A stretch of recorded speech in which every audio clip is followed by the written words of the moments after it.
akka gaariitti irraa dubbannaa jechuudha. Kanaafuu viidiyoo kana walii qoqqooda. Ta duraan dura maatii teenya obbolowwan keenya yookaan maatii abbootii gadaa karrayyuutii fi akkasumatti ilmaan karrayyuu warreen duguuggaan sanyii sirna duula babal'ifannaa nafxanyaatiin isinirra gaggeeffameef isin birallee jiraachuu baannu gaddi guddaan nu dhagahamee jiraachuu waan isinirra dhaqqabeef keessattuu abbaa gadaa guddaa ilaa sadarkaa dura taa'atti ajjeefame jechuudha. Maali iccitii waan kana duuba jirtu maali waan jettu isin himuu barbaada jechuudha. Ta duraan dura lolli kun akkamitti jalqabe? Lolli kun akkamitti jalqabe tajatturraa eegallaa jechuudha. Ittiin isinii deebi'a ajandaa nambar 2 irratti deebina. Hangasuu viidiyoo kana sheer godha. Yoo yaadattan taate torbaan tokko dura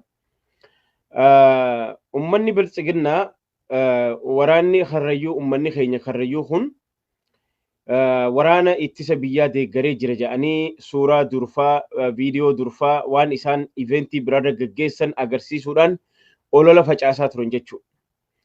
Ummanni keenya karrayyuu erga waan san suuraa san garsiisanii kaadirootaa fi hundi wal harkaa fuudhanii faffacaasan booda ummata maali raayyaa ittisa biyyaatti deeggaran jechuudhaan sobaan waan kana raabsan torbaan tokko dura jechuudha. Amma gaa guyyaa 2-3 osoo bubbuliin waraanni odeeffannoo qabatama akka nu gaheetti jechuudha.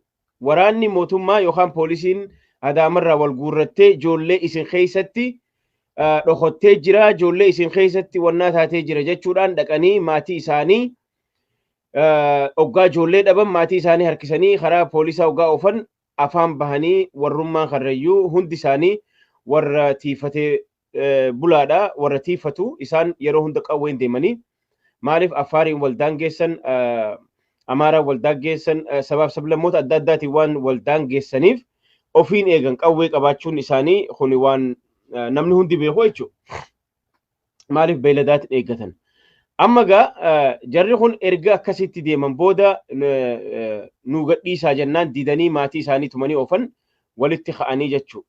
Lolli xiqqaan tokko isaan jidduu banamee poolisii raahillee poolisii fantaallee wareegamee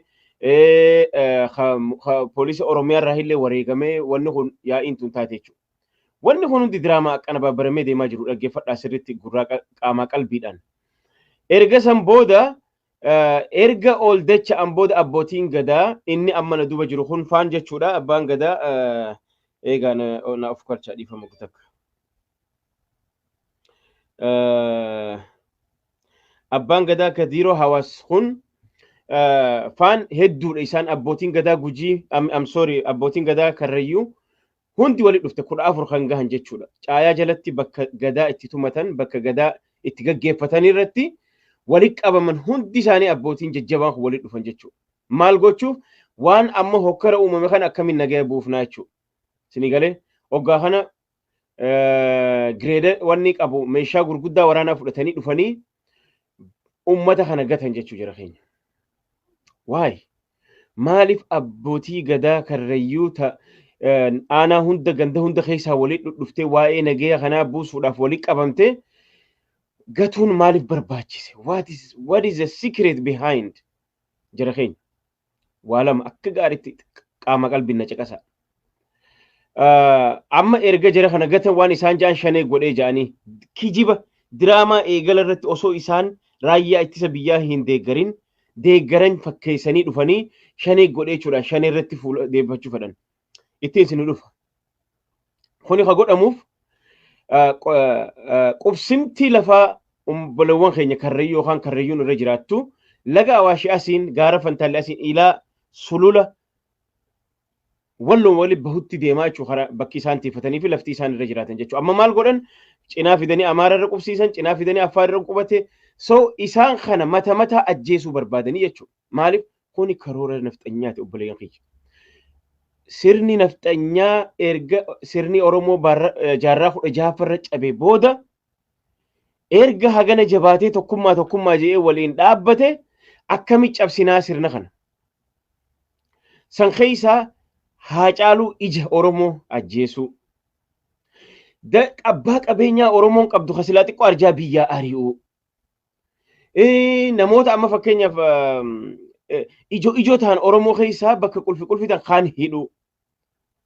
Sirna kana waan gaggeessu hunda ija ajjeesuu fedhan godhan jechuudha. Har'a kana sabsataniiti jenosaayidii haganan jedhamne sirna duula babal'ifannaa lafaatii fi duula babal'ifannaa sirna nafxanyaa kana nurra kaayuudhaaf nurra gadhaabuudhaaf arraan tana lammii teenya warra karrayyuu akkasitti duguugaa sanyii irra gaggeessan jechuudha. Maal gochuudhaan mata bakka isaan walii qabaman mata keessa ajjeesan mata abbootii gadaa guddaarraa haga xiqqatti hunda isaanii walii qabanii rashanan jechuudha. Kana maaliif godhan? Oromootii ya dammaqa. Isinii galee kana wanni godhameef akka Oromoon isinii galee akka Oromoon mataa oliin qabanne wanni Oromoo jedhamtu wanni sirna gadaa jedhamtu haa taatu wanni beekama artistii haa ta'u fedhu aktiivistii haa ta'u fedhu hayyoota Oromoo haa ta'u fedhu paartii Oromoo haa ta'u wanni kun karooraan Oromoo cabsina jedhamee waan irra dalagameef duguugaan sanyii irra gahee kun immoo qabsoo teenya duubatti hin deebisu tana sirriitti baruu qaban immoo takka tanii isinii dhaamu obbolowwan keenya warreen karrayyuu warreen maatiin isinirraa wareegaman rabbi jajjabina isinii haa kennu rabbi obsa isinii haa kennu warra dhumanis warra jannata haa godhuun jedha. Ta lammaffaa ajandaan lammaffaa maali? Waa'ee agummaa fi beekan gulummaatiin dubbachuu fedha. Beekan gulummaa eenyu dura? Agummaan eenyu? Oromoo waan takka barachuu qabna jira keenya. Warra nu keessatti dhadhalatee warra erga sirni jaarraa jahaffaa Oromoon cabxe booda warra nu keessa tattaa'ee Oromoo cabsuuf sa'aa 24 dalaguutu jira keenya. Warra hijaa yookaan hijaa dabarte nurra bahuu fedhan afaan keenya dubbatanii wal nu nyaachisuudhaaf warra sa'aa 24 dalaguu jira keenya. Tan akkasitti hubadha. Tan akkasitti hubadha.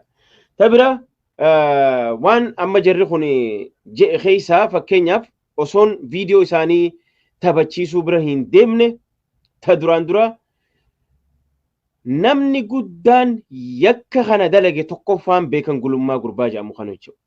Gurbaa maraataa fakkaatee OPDO waggaa meeqa dura ergite deem afaan wannaa barateettee tooftaadhaan as taa'ee biyya alaa kana taa'ee qabsoon Oromoo gaafa isiin afaaniin godhadha jette qabsoo Oromoo diigurratti namni dalagaa jiru tokko beekan gulummaati jechuudha. Beekan gulummaa maqaa feekii isaati ni kijiba. Ni kijiba. Erga dhufe erga qubee afaan Oromoo laagaamatti jijjiiruurraa jalqabe namni kun taa'ee ajandaa Oromoo bocuu, Oromoo waliin dha'u, Oromoo gandaan dha'u, Oromoo wal arrabsiisu, amantii wal afaan kaayuun dalagaa beekan gulummaati jechuudha. Isinii galee kanaafuu beekan gulummaa ogaa agummaa fidu inni mataan isaa waan kana itti yaadee itti qophaawee footoo Johar tolfatee footoo Ustaaz Naasir Hamzaa tolfatee akkasitti agummaa fidee ammaan dura Oromoo Arsii Oromoota warra Arsii keenya guututti arraba inni je irra deebinee jennu jechuudha. Gaafa san akkasi arrabsee quufee nagayaan waan jiraateef maal fidan jechuu tuffiidha. Arraan tan ammoo amantii tiyyaa fi amantii teessanii bu'ee jechuu namni kun. Viidiyoo isaa fakkeenyaaf waan inni jee keessaa waan takka taaniin ani kood godhuu fedhu maali? Yeroo tanatti maaliif Naasir Hamzaa maaliif kaasuun barbaachise? Jawaar Mahammad kaasuun maaliif barbaachise? Rasuula keenya sallallahu alaihi wasallam kaasuun maaliif barbaachise? What is the secret? Wanni kuni namni kuni maraataadha akkanumatti lafaa ka'ee dubbate immoo maali sikreetiin duuba jirtu waan kana duuba jirtu jennee if gaafachuu qabna jechuudha. Dubbee ergaa waan kanaa maaltu jira? Namni kuni akka maraataadha jettanii biran kunnee maraataa miti. Jarri lamaanuu fayyaa jahan qaxii qaban ni kijiban. Tokkollee maraataa miti. Kuni waan nuti maraataadha. Kuni jarri waan namni tokko jee ajandaan godhatin aja'anii waan bira kunnuu miti tun. No. Namni ilaa ammaa addunyaa tanatti Rasuula Rabbi sallallahu alaihi wasallam namni haga ammaa hagan ummata lamaan kana arrabse yookaan arrabsiise hin jiru. Hanga amma tokko kaartuun waan dalageef Awurooppaa kana keessatti eeggatanii istuudiyoo inni kaartuun irratti dalageef isallee dirgim godhanii jechuudha. Biyyatti garagalchan uummanni Islaamaa. Kana maaliin isiniin jechuu barbaade? Wanni kun opereeshinii jarri kun gaggeessu. Guruppiin tun guruppii Misraaq Tasfaayee, guruppii Beekan Gulummaa, guruppii Agummaa.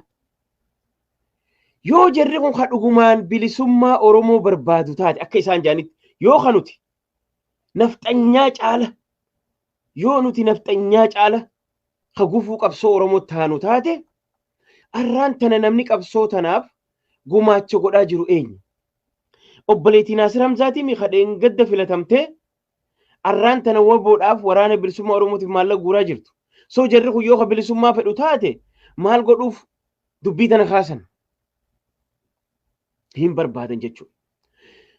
Bofaa fi masqaa hedduutu nu keessa tatta'a hijaa abbootii abaabayyoo isaanii kafalachuuf akkuma kiyyaa fi afaan Oromoo nu caala bareechee dubbatee galgalaa ganama nu diigu nu keessa tatta'a jechuudha masqaan.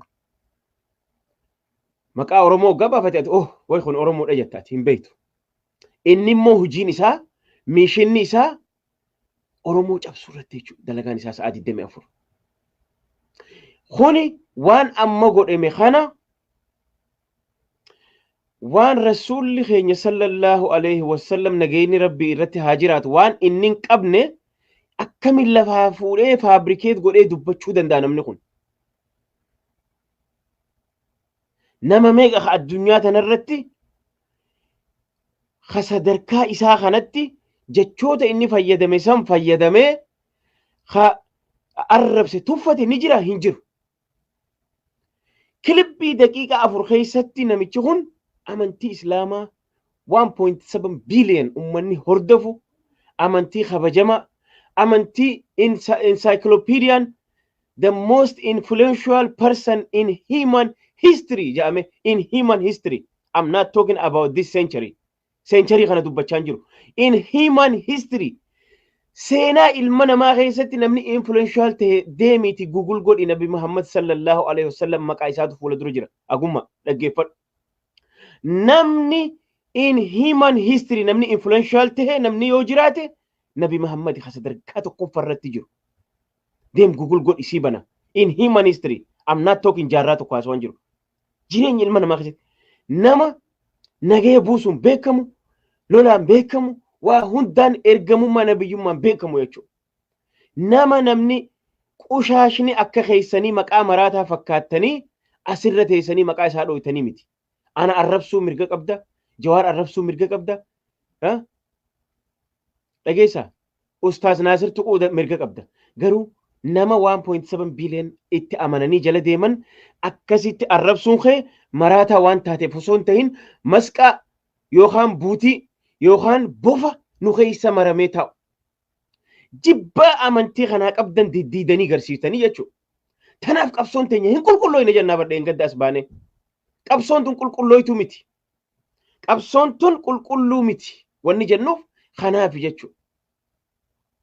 Osoo qabsoon tun qulqulluu taate, osoo nama saba kanaaf yaaddu taate ati yoo kan nuti dhugumaan nafxanyaa caala diina taanu taate waan amantii kana hordofnuuf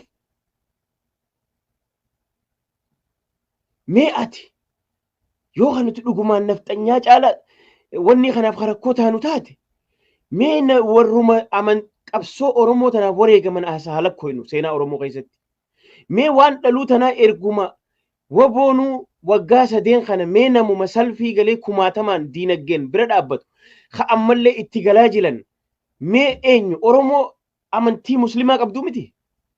Isin hujiin teessan Oromoo keessa tatteessanii hujii sirna nafxanyaa abbootii gadaa karrayyuu lafarraa duguude harka lafa jalaatiin isin kanname akka nuti hoggantoota keenya yookiin abbootii gadaa teenya maqaan dhooyneef ajandaa kana nu gabbaaftanii jechuudha. Isin gizee hunda nafxanyaa hojii daleedan ni beeyna.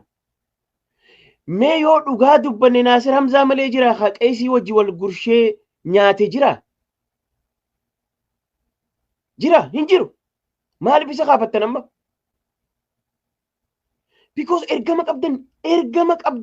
ergama guddaa qabdan isin buutiidha isin hijaa Oromoo irraa baachuu jirtan nu keessa tatteessanii Oromoo diiguun mishina keessani.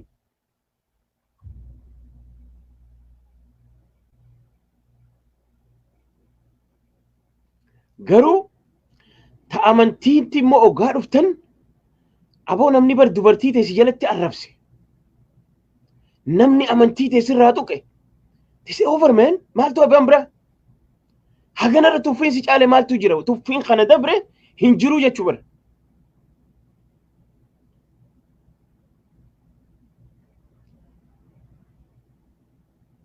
Arra osoo wanni kun afaan gosa afaan Ingiliffa afaan adda addaatiin hiikame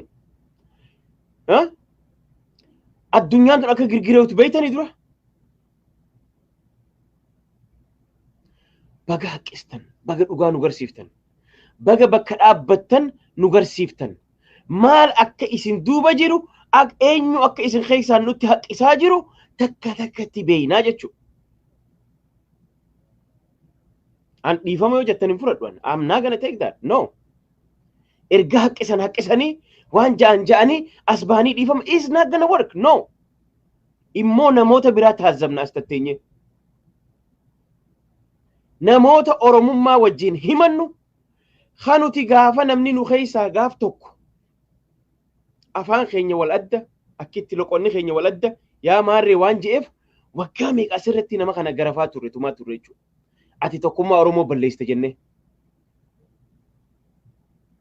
Maali nuti miti hadheen gadda goofandimii charchiidhaaf gaafa diisitti nafxanyaan charchii wannatti roorriftu maallaqa baase nuti miti nutuma ilmaan islaamaa kanaa meeqa baase. Nuti akkamitti gufuudha qabsoo Oromootiif. Arraas taanaan diinagdeedhaan ka qabsoo tana gargaaraa jiru nuti irra guddaan amantii warra amantii musliimaa qabu gurra si calawu akkamitti gufuu taane. Akkamitti nafxanyaa wajji wal qixa nu gootaa'u hin qaanfattu xiqqoolle waan nafxanyaa taateef jechuudha. Waan daandurree teessan yookaan vaayirasii jarmiin sun si keessa akkana tak tak tak tak jetteeti vaayirasii santu si keessa akkana dhoo halaal vaayirasii si keessaa dhoohe malee ati maraataa miti fayyaa jahan qabda. Jibbaa amantii musliimaatiif qabdan jibbaa nuuf qabdan mul'iftan.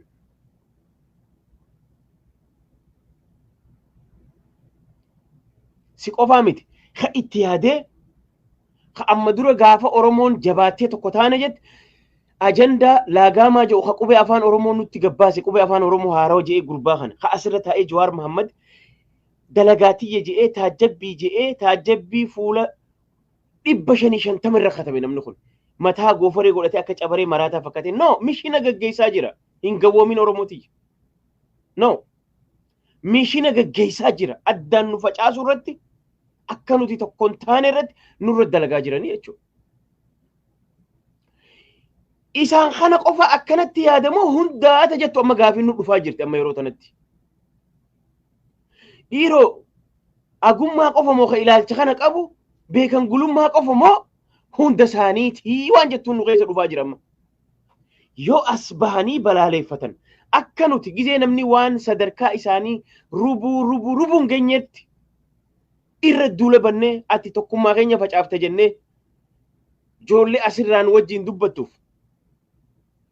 afaan irra dhawaa turre yoo arra lubni keessan hayyuun keessan as baheen je'in hundi keessan ilaalcha kana itti enjoy gootaa jirtan ni feetanii jechuudha.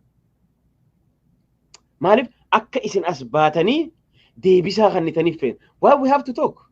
Nuti bar dubbachuun nurra hin jiru bannuti. Nuti dubbachuun nurra hin jiraatu.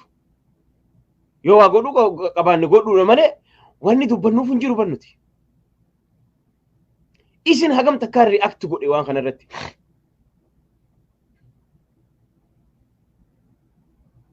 Isinii gala. Yoo ka dhugumaan tokkummaa Oromoo barbaadan hin qulqullooyne gizee isin hin jennu waa malee miti.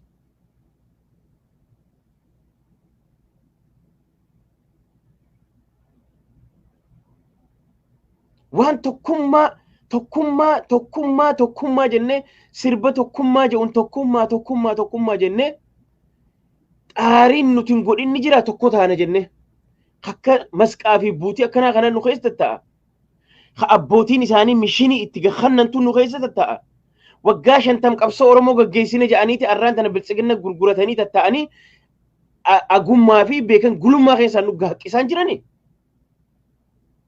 Nuti itti amanneen jirru jedhanii bara amma dura gaafa qabsoon.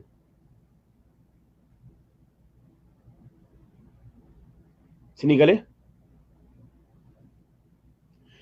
Garuu tana akka laaftutti dhiifama nu tuffatanii barra deddeebanii viidiyoo dalagaa jiranii bara.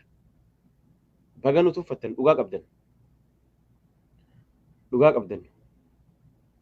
Sinii galee? Akka nuti humaan fiddan jechuudha irra deebiitanii ammallee viidiyoo itti aanu rilaaks gootanii qoqqoflaa gammadaa. Aboo viidiyoon kun osoo tiraansleettee bar guyyaa takkan bultu agumma guyyaa takkan bultu bar beekan gulummaa. Ati bar amma akka keetiin silaa ati amma Jawaar Mohammad tuyxe sitti nafneeti. Ustaaz Naasir Hamzaa tuyxe yookaan Haajii Xinxalaa tuyxe sitti nafneeti akka keetitti. Don't do wrong brother. Ka as keessa emotion ta'ee ka wannatti hiikufaa jiran beektu. Gaafa san atumaatu laayifii kee riskii keessa daanjari siituuf darbee jechuudha. Si galee? Garuu kaayyoo waan kanaa ajandaa kanaa wanni arraan tana irra dhufe tokko waan mishin amma gaggeeffamaa jiru kana jechuudha. Torbaan takkan guunne erga Oromoonni karrayyuu faarfamanii deebi'anii 69 abbootiin gadaa 14 fi 69 booyaa jirra bara. Isin yoo dhugumaan fincaan wallagga keessaa baatan isin dhugumaan yoo dhalattoota ilmaan wallaggaa taatan arraba diroonii wallagga dhaawamaa jira bara. Sila ajandaa kana nu jidduu nayxanii fiddanii hin nayxan. Diqaalaa waan taataniif waan diqaalaa taataniif waan mishinii qabdaniif waan Oromoo diiguudhaaf mishina qabdaniif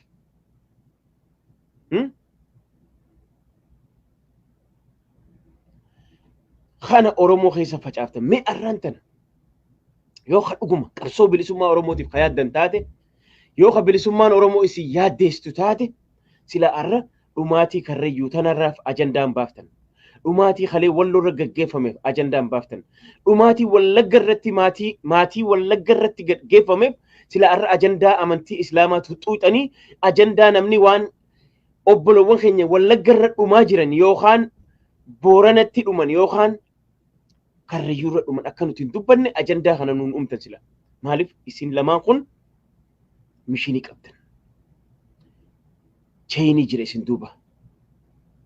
Nama akka keessanii takka Misraaq Tasfaayee si isin hangi kun hedduun keessan maabarri keessan cheenii qabdan. Uummata arraan tana hayyee qabsoo tana walitti dachaane jedhee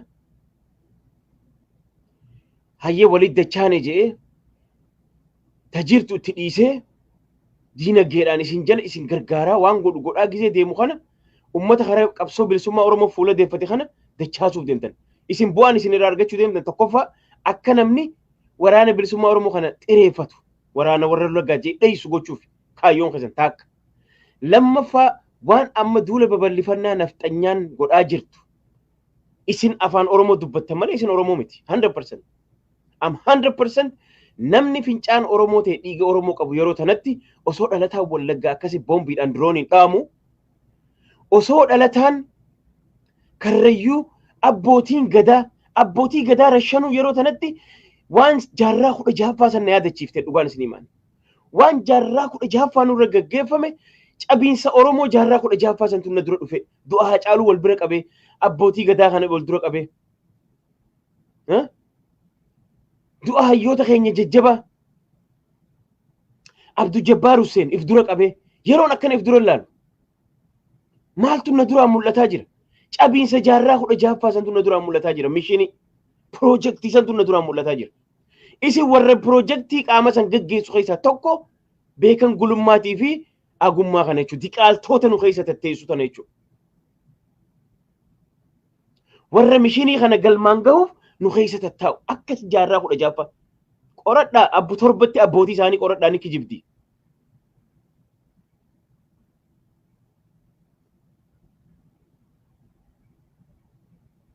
namni tokko rasuula rabbiin dafarre akka isaanii kanatti.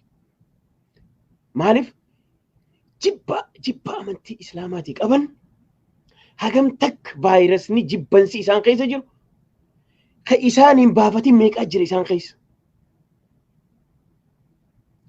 Kana dhufanii nurratti haqisanii akka nuti waan dhumaatii cabiinsa akka jaarraa 16ffaa Oromoo irra gaggeeffamaa jiru mishina Abiyyiin waggaa kuma takkaan duubatti isin deebisa jedhe san mishinni sun gaggeeffamuuf wanni takka takka tuqamuu qabdi jechuu. Maanoon takka takka tuqamuu qabdi jechuu. Qulfiin takka takka banamuu qabdi. Qulfiin amantii banamte jechuudha. Qulfii amantiiti godhanii banan. Isaan dhufti Leencoo Lataa, Diimaa Nagoo, Galaasaa Dilbootiin, Misraaq Tasfaayifaatiin warra dheengadda abaluu nurraa wanni gootan ja'an isaan keessaan dhuftee beekan gulummaatiif agummaa keessaan asaqqifamti jechuudha. Kuni mishinii itti ilmaan Oromoo cabsuudhaaf karoorfamee dalagame jechuudha. Period. Kuni cabiinsa akka jaarraa 16ffaa Oromoo irra gaggeeffameetu gaggeeffamaa jira. There is no way yeroo tanatti sila abbootii gadaa 14 mataa irraa hanga jalatti abbootii gadaa maaliif Karrayyuun warra sirna gadaa qabee taa'aa jiru. Booranaa fi Karrayyuun Gujiin ummanni kun warra sirna gadaa kana haga ammaa gadi hin dhiisin haga ammaa ilkeen ciniinee taa'aa jiru. Kanaaf lafti isaan irra taa'anis daangaa Amaaraatii waan barbaadamaniif walloon waan achi waliin banamtuuf lammaffaa sirna gadaa kana waan gaggeessaniif lafa odaa isaan sirna gadaa caayaa isaan jala gaggeeffatanitti abbootii gadaa 14 warra isaaniif sagalee ta'an jedhanii gabbaan 50 ol bakka takka fixan nama 70 ol fixan jechuudha. Duuba jenosaayidii kana caalee jira. Mee amma waa'ee kanaatiin haasawamu. Mee waa'ee lammii tiyyaa tanaan booyamu. Waa'ee lammii tiyyaa tanaafin dubbadhamu. Moo ajandaa beekan gulummaa naa darbuun dubbadha jara keenya. Ajandaa mishinii cabiinsa jaarraa 16ffaa santuutu arraan tana ilmaan isaaniitiin afaan Oromoo keessa taa'ee dubbatee jedhee beekan gulummaa hattuun kijibaan maraataa miti. Fayyaa jaha ana caala isaatu fayyaa qaba. Agummaan ana caala fayyaa qaba mataan isaa. Maraataa miti. Maraataa takkaa jettanii dubbii wannaan godhina dubbii naaf no maraataa miti fayyaa qaban mishinii qaban ergama qaban asbaha balaaleffadha. Asbahati akkuma gizee isin gaafa Amaarri charchii isinirra roodis asbaanee kan nuti amantaan teenya takkan ta'in Oromummaa waliin qabna jenneeti charchii isinii wajji jaarree barboo boondii Oromummaa kana jabeessinenne. Boondii Oromummaa jabeessinenne bar nama isin tuqe galgalaa ganama as fuunee irra deemu turre bar akkami wal addanuun jetta jennee irra deemu turre bar mee lubni eessa jirta kanaas Ramzaa si gurshaa ture sun. Amantiin teenya gizee tuqamte dubartiin teenya gizee tuqamte cal jenneen teenyu jechuudha.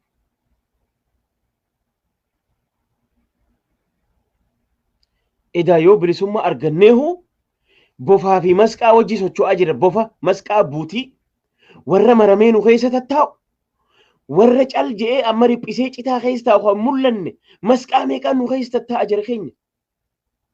Edaa diinni guddaan qabsoo Oromoo nuti edaa nuti way beeyna. Harreen chinna. Edaa Daani'el Kibrati miti diinni guddaan ana edaa. Akkasii.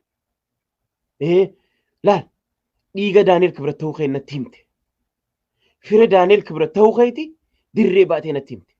Malee osoo fira Daani'el Kibrat ta'uu baattan siifi beekan gulummaa gaafa Oromoon ajandaa bareedaa qabattee dhufte laagaamaa qubee afaan Oromoo jallisee as beekiyyaan kun. Kitaaba barreesse. Beekan agummaanis dheengadda gaafa arsii guutuu gabbaaftee akkasitti xiqqeessitee sirraa callifame. Kanaaf tuffiisan amma irra deebitee jechuudha. Arrammoo Oromoo qofan xuyne obboleessa kiyya. Islaama addunyaa guutuu xuyte. Dubbiintu yoo nam takka dhage Haaji Xinxalaanuu yoo si dhiise kasin dhiifnee jira. Kasin dhiifnee jira. Because ni yoo yaadattan Awurooppaa keessa namichi kaartuun dalage sun kaartuun Mahammadiin dalage jedhee isaa fi kaartuuna isaallee mana inni itti dalagelleen daakuu ta'anii jechuudha. Daaraa ta'an jechuudha. Arra Oromoo yoo isin dhiifteehu isin wallaalummaa keessanii malee mishinii keessan tuutu mishinii badaadha. Waan Oromoo qofa cabsitan isinif fakkaatee karoorfattanii deemtan malee isin garuu namni isin dhiisu hin taa'u. Nutu yoo isin hin dhiifne Rabbiin isin hin dhiisu. Yaa Rabbiin isin hin dhiisu isinitti erga. Isin hin dhiisu hin taa'u namni. Because maanoo isin xuuxaniitu is very dangerous. Ibidda harkaan qabattan ibidda. Ibidda harkaan qabattan ibidda. Akka wal tuffannu kana seete edaati. Akka nu tuffattee wal tuffannu kanatti dheeyxee inumaa erga Oromoo gandaa fi kutaan facaaftanii amantii tan arrabsitanii keessa kuttanii gosaa fi kanaan wal ficcisiiftan. Tokko gabbahee aboo dhaabbadhaa isinii kun kararra hin jirtan waliin hin jettan maali rakkoon teessan?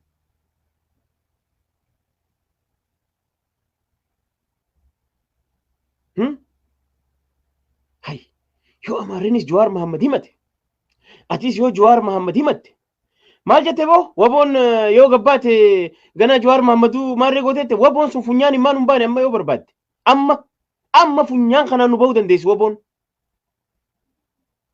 Dhugaan siimaan erga nuti akka xalaatan nu laaltan erga nuti diina taane waboon sun funyaaniin akkana nu bahuu dandeessi funyaan keessan. Edaa waboon Jawaar Mohaammed hisaabbatti akkasii yaa hattoota warra umrii teessan guutuu qabsoo Oromoo gurgurattanii waggaa 50 guutuu shawwaddanii jiraattan ilmaanuma islaamaa isin arrabstan kanaa bar mee asbaasaa hoggantoota dhuman keessaa maqaana as lakkaawa eenyu kadhume islaamaa mee arra tokkicha kana mana hidhaa keessanii mana hidhaa itti quudhuu dadhabdanii maal balleessi? Jawaar Mohaammed osoo Oromoo gurguratu barbaade gaafa wayyaanee sanii abbaa gamoo 100 ta'uu hin danda'u.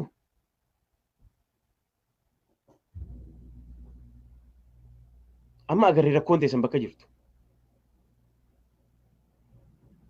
Rakkoo teessan madaa teessan baga nuu diddiitan. Thank you so much. Thank you so much.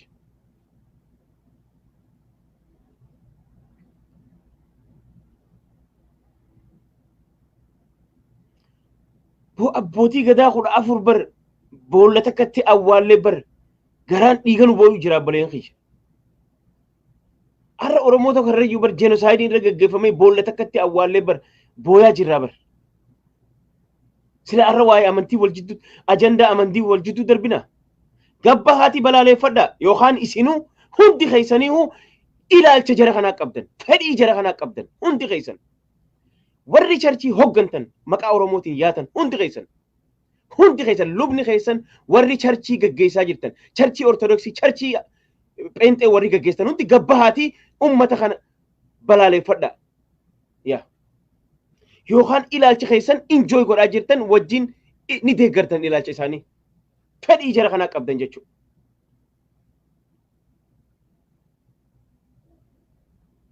Nuti wallagga du'e jennee boonyaami boo maaltu nu boochi silaa odoo silaa nuti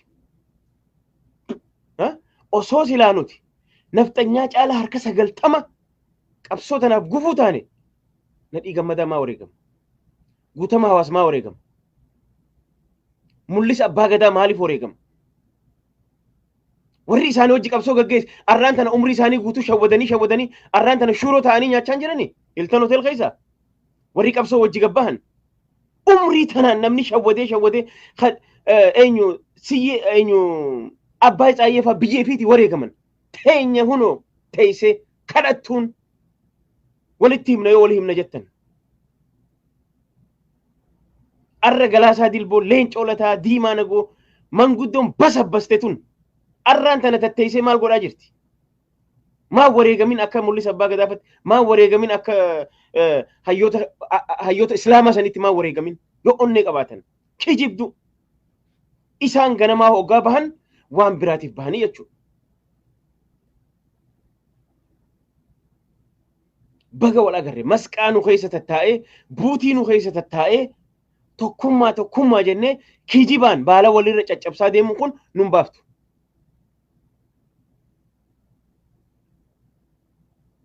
Masqaa fi buutii nu keessa tattaa'ee maqaa tokkummaa jedhuun gaafa nabiyyi kiyya na jalaa tuqan gaafa jaartii tiyya na jalaa tuqan gaafa ilmoo tiyya na jalaa tuqan trash isin jaachuu gusan.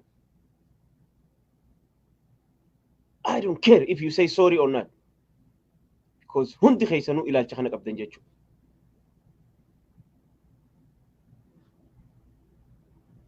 Isi maraataadhaan tuqin. No, anaatu isarra maraata.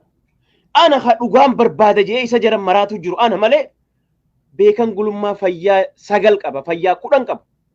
Agummaan fayyaa 10 guutu qaba. Ha maraatu jiru ana.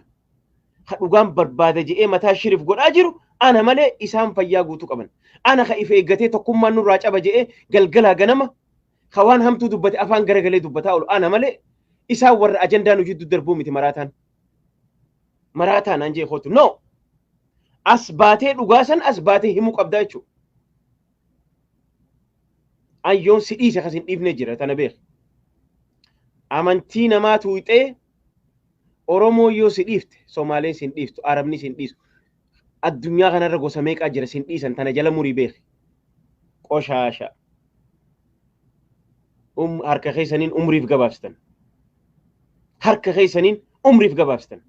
Harka keessaniin ibidda qabatan mishina warri mishina gaggeessu abbootiin tasente salfii seente shuroo nyaachaa jirtu san ta hayyoota islaamaa ficcisiisaa baate sun arraan tana isin keessaan nutti haqqisaa jirti jechuudha.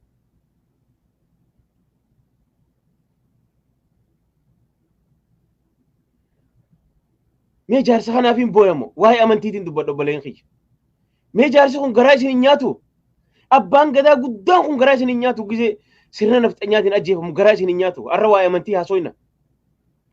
Arra dhugaan islaamni gufuudha.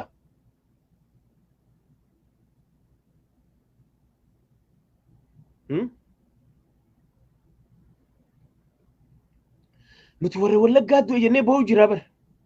Obboleeyyan keenya Wallaggaa diroonii dhume jennee boo'aa jira bara. Bara nafxanyaan daangaa Wallaggaa cabsitee bara qotee bulaa keenya nagaa fixaa jirti bara. Garuu ilmaan abbootii lafaa kijibduun diqaalaan abbu torba yoo lakkaawwatte Oromummaan keessaan argamne afaan Oromoo mimmeeffattee asirra teessee Oromoo nu diigaa jirti tana Oromoon hundi baruu qabdi.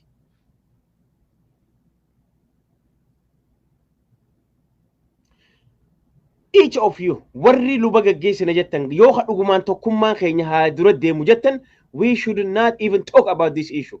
Isin irraa isla isin warri nu dura bahee dubbachuu sirratu.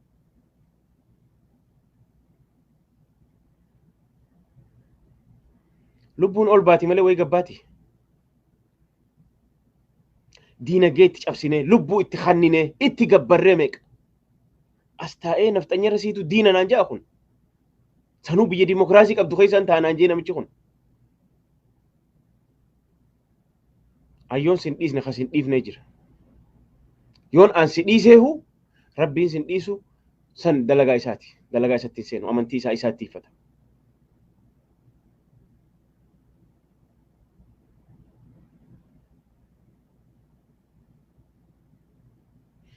Waa'ee ajandaa sadaffatti hin deebra.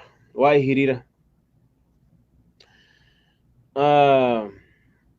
Wanta kan jiru fedha waa'ee kana.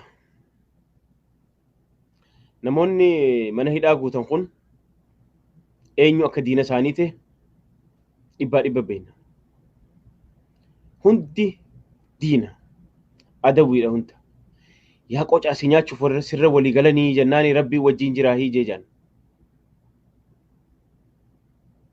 Illeettiin si nyaachuuf sirra walii galanii naan rabbii wajjin jiraa hiijee. Kasilaa nuti Oromoodha jan ilaalcha inni qabu gartanii.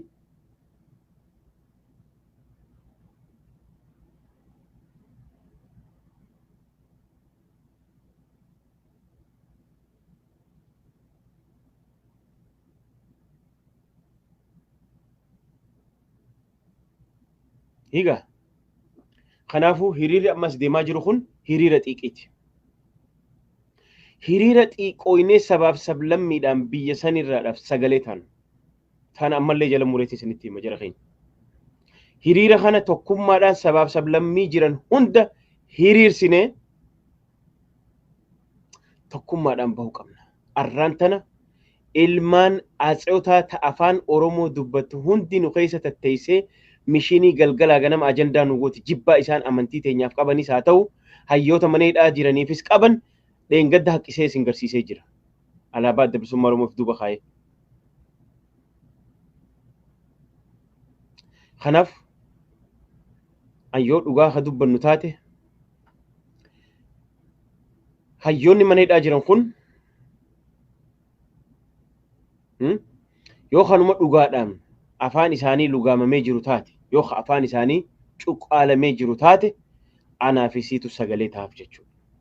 Anaa fi siitu afaan taaf jechuudha. Arra Jawaar Mohaammed osoo guyyaa takka beekan gulummaatiif guyyaa takka taajjabbii 550 irra barreessee guyyaa takka deebisaan kannineef. Ha biyya jiru biltsiginnaan akka tanakaa kuni amata guutuu isa arrabsee abbaa isaa arrabsee haadha isaa arrabsee abbaa isaa qabriitti arrabsee guyyaa takka deebisaan kanneef qabriise akkasuma mana hidhaa wajjiseen. Arra garuu Jawaar Mohaammed yeroo inni sagalee dhabe kanatti Oromoon callisuun dhugumaan abaarsa qabnaa jechuudha. Yaa abaarsa qabna. Kanaaf callisuun qabnu nuun ja'a. Callisuun qabnu. Amaarriin fedhu Jawaar Mohaammed. Oromoo keessaa amaarri afaan Oromoo dubbatus hin fedhu Jawaar Mohaammed. Ilmaan abbootii lafaa warra Oromoo cabsan warra ammallee Oromoo keessa ta'anii caccabsaa jiran kun hin fedhan maqaa Jawaar Mohaammed jedhu kana dhaga'uun fedhan. Hin fedhan. Hin fedhan. Yeroo sirbinu yeroo ragannu laallachaa ragannaa jechuudha. Ammaan booda baga nutti himtan baga karaa nu garsiiftan. Waan goonuu ni beeynaa garuu laallannee ragadnaa jechuudha amma booda.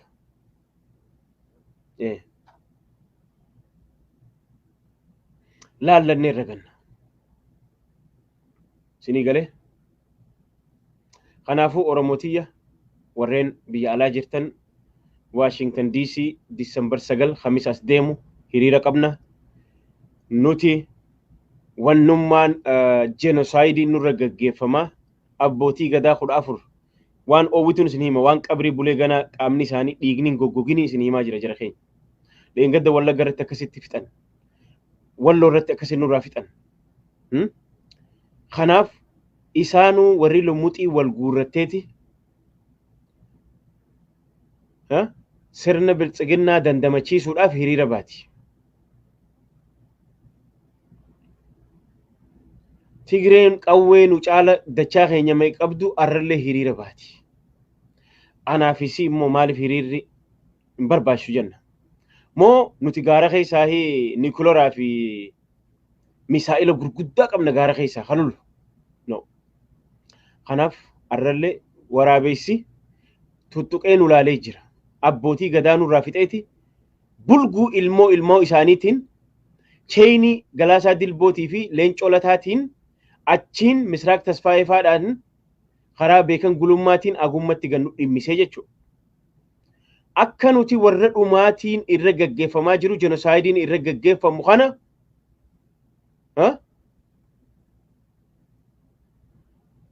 gaggeeffamu kana Abbo Jawaar dhiisi nurraa ani si malee maal qaba?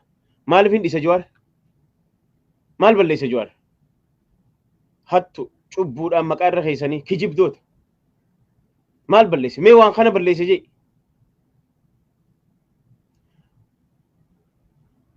Agarree bara. Agummaan nutti himee jira bara. Nutti himee bara. Waanuma xiqqoo ija oggaa banate tokko amantii inni amma tuttuqee kun yoo xiqqoo ija banatee xiqqoo wayyaan keessa as bahe eenyu akka nyaatu jiru amma garree bar sirriitti nagar numa beeyna osoo beeynuti sareen hubaa wajji jettee jenneetuma usnee dhagaa jala jambal jee akkuma jaldeessi fuudhee jawwee agarraan irra gaddeebisetti jawwee san irra gaddeebisnee cal jennee yaana malee wahii wallaallee bo.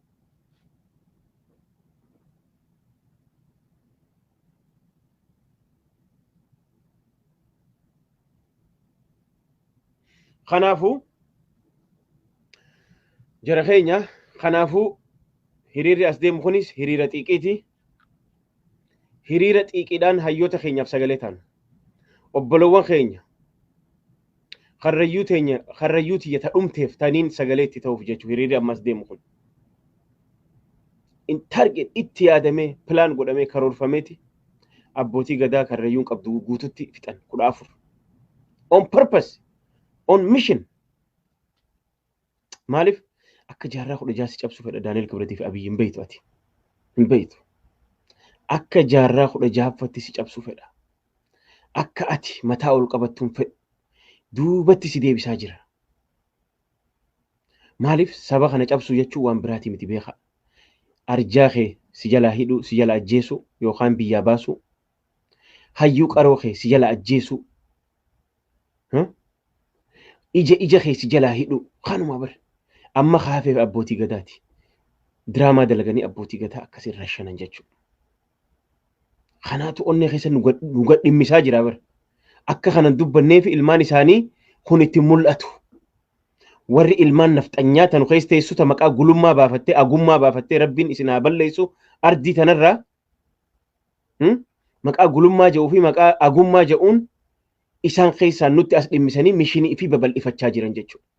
Mishinii sirna nafxanyaatiin nurra babal'isaa jiran. Arra abbootiin gadaatu maal balleessite wanni rashanamee nagee buufna jettee isaanii caa jala tatteessuu bar. Because lafa isaaniif fedharre. Hayyuu isaanii waggaa keessaa fixan lafa isaaniif fedhan. Onnee isaanii keessa cabsanii amaarri achiin as cabsee as babal'ifachuu fedharre. Maali wanni biraa kaayyoon biraa hin jiru. Ilmi ilma isaa immoo as taa'eeti rasuula kiyya sallallahu alaihi wasallam Muhammad na arrabsa as taa'ee diqaaltichi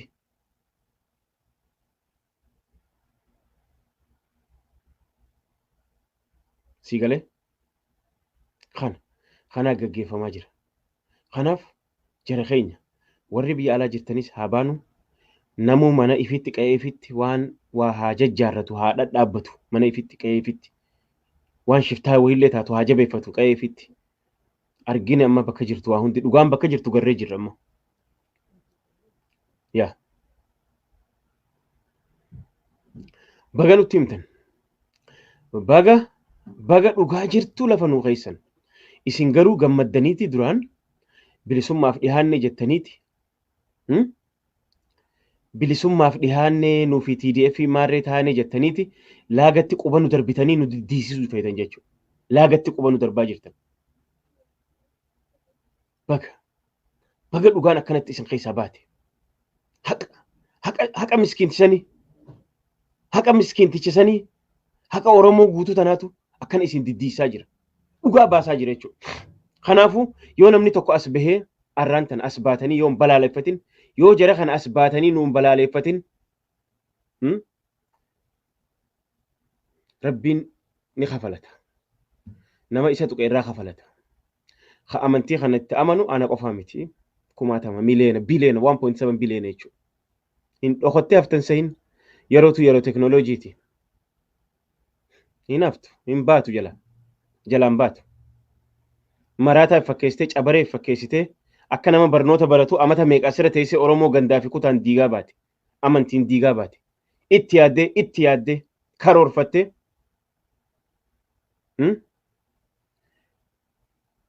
viidiyoo footoo qopheeffattee as baaftee nu arrabsiifte jechuudha. Beekan gulummaa itti yaaddee jechuudha. Ni baatan sahin.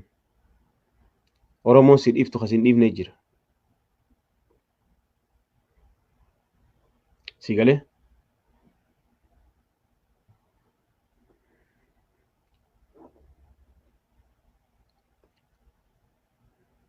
Mucaa naa ol mucaa leeqaaf hin jettu ati jettee fi muka jettu. Ani hin je'u. Ati ana tuffadhu yaa anaa doolaara kumaan akkana si gannaqu kana na tuffadhu akka gaaritti. Yaa salfii gallee jaartumatiyyaa fi intalumatiyya ta akkana salfii galtee maallaqa qabsoo tanaa gannaqaa jirtu. Ati immoo ilmi nafxanyaa hattuun diqaalaan nafxanyaa asirra teesseeti jaartiitiyyaa fi ilmootiyyaa fi rasuula kiyya arrabsita jechuudha. Odoo silaa tokkummaa Oromoo nama jaalatu taatanii yoom waan ajandaa kana nutti gaffiddan silaa. Ajandaa kana hin baaftan ture silaa. Maaliif yoo dhugaa dubbanne arraan tana obboleettii Naasir Hamzaatii mi itti gaafatamtuu waraana bilisummaa Oromoo kan idila addunyaa Najaat Hamzaatii mi?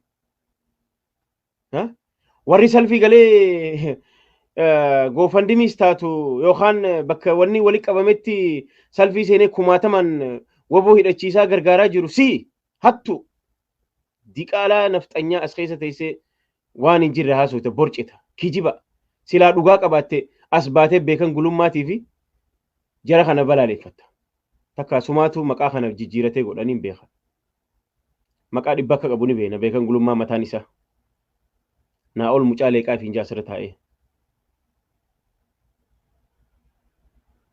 wallagga maal isin godhee naan jaalaan bar nuti gaafa asirra taa'ee tokko afaan keenya waladda maarree keenya waladda gizee joo lakkii waladdaa mitiin tokko jennee bar mormaa turre bar sare laal bakka inni fuudhee deemu laal diqaalaa nu keessattee sulaan ilma nafxanyaa ilma abbaa lafaa laal afaan oromoo dubbatu as keessa taa'ee wallagga maal mee anammoo wallaggan tuqe jecha kamiini mee jechuma kamtuutu wallaggan tuqe mee amma wallaggaa fi sagalee taa'aa jira wallagga dhumteefin nuti boonya as teenye isin immoo akka nuti isaaniin dubbanne akka nuti waa'ee karrayyuun dubbanne ajandaa kana keessa buuftanii jira maqaa isaati beeka amma kun wal beeyna maali waa'ee IT nuti mufetanii teknika nuti mufetanii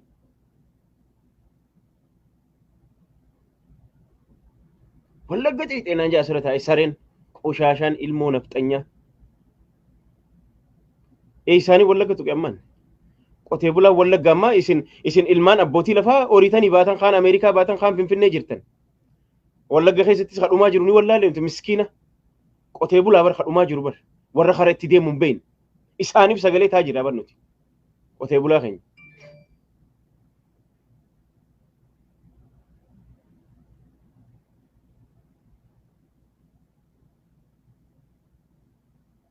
qoshaasha maqaa maraataatiin nu arrabsitanii quuftanii ammaan tana inni maraataadhaa dhiisi stupid eenyu maraataan ana malee gulummaan maraataa miti maraataan inni miishina isaa gaggeeffataa jira maraataa fakkaate agummaan maraataa miti fayyaa guutuu qaba fayyaa 10 qaba yeah we need answer from you guys now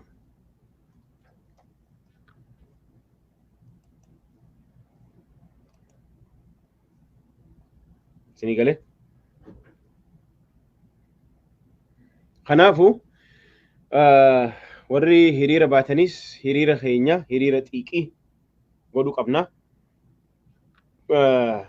amma booda yeroo waa ragannus yeroo sirbinus laallataa sirbinaa jechuudha laallataa ragadnaa jechuudha tana booda